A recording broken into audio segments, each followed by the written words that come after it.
Hello বন্ধুরা, সবাই কেমন আছো? আশা করি সকলেই ভালো আছো, আমিও ভালো আছি। এ দেখো কত বেলা হয়ে গেছে, আজকে বাড়িতে ছিলাম না, খেয়ে যেতে পারিনি, তাই এখন বসেছি আমি খেতে। এ দেখো ভাত নিয়েছি, এ দেখো এটা হচ্ছে ডাল, ঝিঙে দিয়ে ডাল করা হয়েছে। এই দেখো মাছ আছে, এই দেখো মাংস আছে। এখন আমি এগুলো দিয়ে খেতে বসেছি, কিন্তু এত বেলা হয়ে গেছে, খাবো কী করে বলো তো?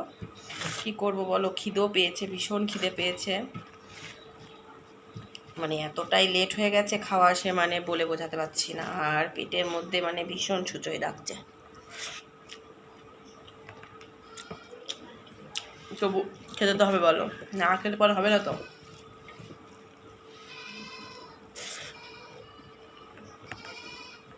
একটা কাজে গিয়ে দেরি হয়ে গেল।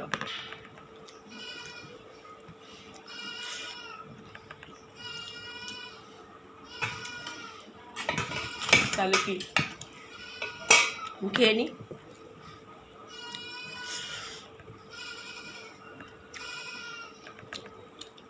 পরে গল্প হবে।